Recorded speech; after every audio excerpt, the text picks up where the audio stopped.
God of War has always benefited from the beauty, the depth of the lore and the myth that it is based on. And now you guys, I don't want to say you reset everything, but you kind of have this whole new palette to paint with, right? Because you're in a new kind of mythos, a new lore of the world. Yeah, I mean, it's massive too. Like, the weird thing about Norse mythology is it has so many different translations, so many different interpretations that it's this very tangled web when you start researching it and trying to understand. And then, as God of War has done in the previous games, we sort of find our inroad, ways that we can kind of parallel path things that are going on and feel like we've injected ourselves into a little bit of that history. So there is a story about this stonemason who has a bad run-in with Thor and ends up getting a chisel knocked in his head, and that actually turns out to be a level that we're going to visit in the game. Tell me a little bit about the research. A lot of it is the initial research. You know, everybody on the writing team was reading the prose eddas and really starting to research how the myths were translated, how they kind of spread out and are told, as well as then the art team. We had a large group of people go out to Iceland, which we had some really cool experiences with them out there. So they went there for an art research trip, and then we actually rented this church to actually record some of the soundtrack in. Oh, unbelievable. Man. It's so good, and both times all I got to do was see it on like a little monitor. The designers must have had such a fun time, like kind of breathing new life into a very familiar and very iconic world like God of War. Yeah, it's the artists all kind of talk about like this is the type of game that they really want to work on, and I think you can really see that throughout all of the team. Everybody really gets a tremendous amount of freedom to create in these worlds. It's not just like creating hey, I'm creating a building that you've seen before. This is all like the blend between the fantastic and the real, and finding that sort of level of grounding as a launch pad to go into something that's just crazy. These are the toys from E3 2016. This black runestone is a key artifact in the game, kind of a main story point. That right there is the journal that Atreus carries around with him.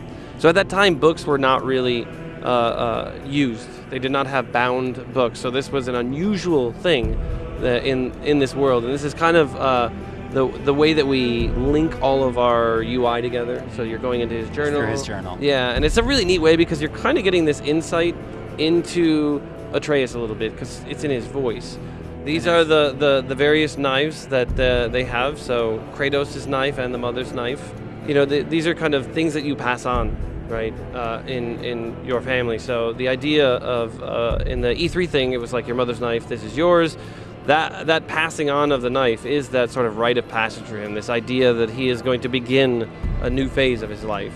Every single part of this world has a story. Every single part of this world connects to sort of the core theme of family and fathers and sons and mothers and sons. Like everything all connects to it. Brock and Sindri have a complicated family relationship that you affect, that you change, right? And they're the guys who are just like upgrading your equipment, and you know, like I wanted to make sure that there wasn't anything about this game that didn't feel like it was just rich with the lore. Is the father-son relationship just completely central to this experience, would you say? That was the core building block, right? Like that's where all of this began.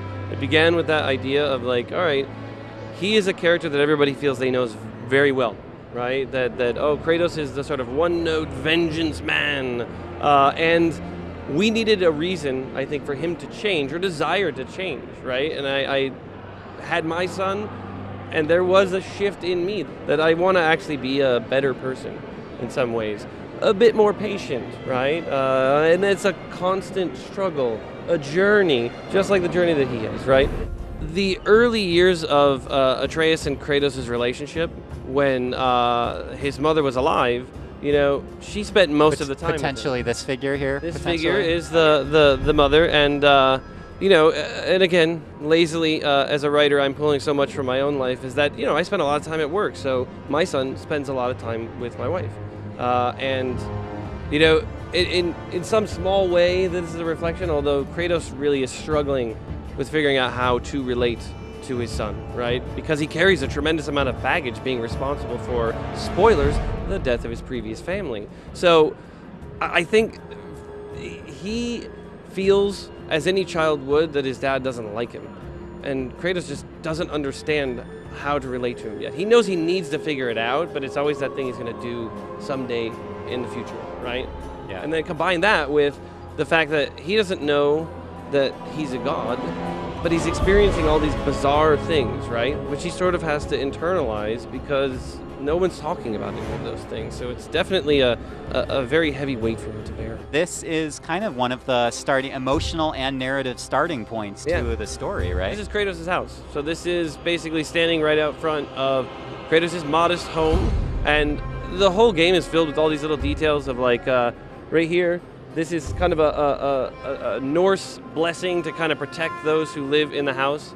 So runes and sort of the written language and the spoken language are kind of the power of this world.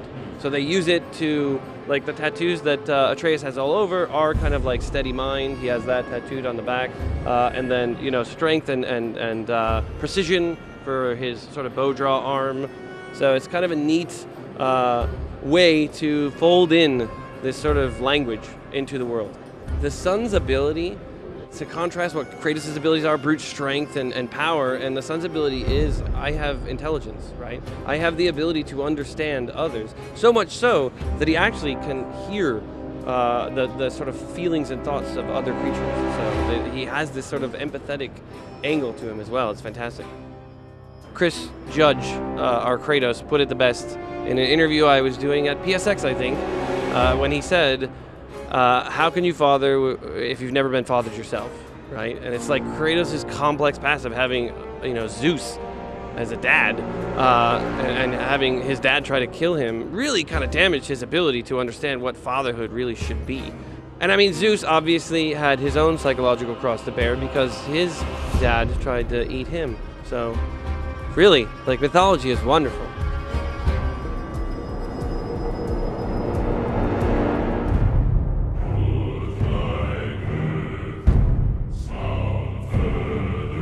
Pre-order and get 3 shield skins for in-game.